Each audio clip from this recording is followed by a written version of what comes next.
ആശാവർക്കർമാർക്ക് ഏറ്റവും നല്ല രീതിയിൽ ആനുകൂല്യങ്ങൾ നൽകിയിട്ടുള്ള സംസ്ഥാനമാണ് കേരളം. അതിൽ LDF ഗവൺമെൻറ് അഭിമാനപൂർവ്വം പറയാൻ പറ്റും നല്ല നടപടികളാണ് എടുത്തിട്ടുള്ളത്.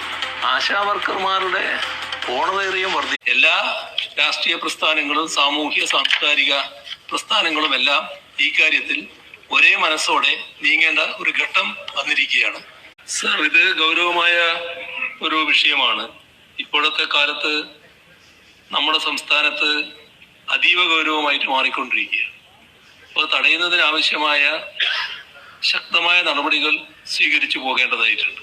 ഇതിൽ നമ്മൾ കാണേണ്ടത് ഇത്തരം ലഹരിയുടെ ഭാഗമായിട്ട് വരുന്ന കാര്യങ്ങൾ, അത് ലഹരിക്കിരയാകുന്നവര് അത് ഇരയായിട്ട് തന്നെ കാണണം. അതിന് മറ്റ് ചിത്രങ്ങൾ നമ്മൾ കൊടുക്കാൻ പുറപ്പെടേണ്ടതില്ല എന്നാണ് എനിക്ക് തോന്നുന്നത്. നമുക്കെല്ലാവർക്കും ഇക്കാര്യത്തിൽ ഒന്നിച്ചു നിൽക്കാൻ കഴിയും, പൊതുസമൂഹത്തിന് ഒന്നിച്ചു നിൽക്കാൻ കഴിയണം. ആ ലഹരിക്ക് അടിപ്പെട്ടു പോകുന്ന ആളെ അതിൽ നിന്ന് മുക്തമാക്കാൻ ചിലപ്പോ ഡി അഡിക്ഷൻ സെന്ററിലേക്ക് പോകേണ്ടതായിട്ട് അടക്കം വരും. മറ്റു നടപടികൾ ചിലപ്പോൾ സ്വീകരിക്കേണ്ടതായിട്ട് വരും. ആവശ്യമായ നടപടികളിലേക്ക് നമുക്ക് കൂട്ടായി കടക്കാൻ പറ്റണം.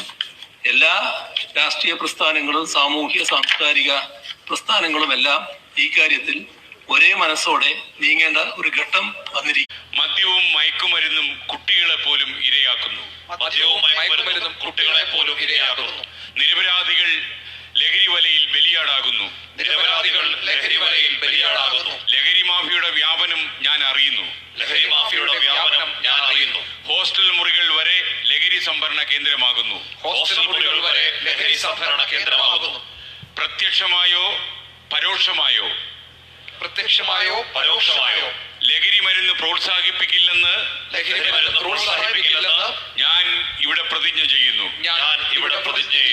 സമൂഹത്തെ മുറിവേൽപ്പിക്കുന്ന ലഹരി വ്യാപനം സർവശക്തിയുമെടുത്ത് തടയുമെന്നും പ്രതിജ്ഞ ചെയ്യുന്നു. പ്രതിജ്ഞ.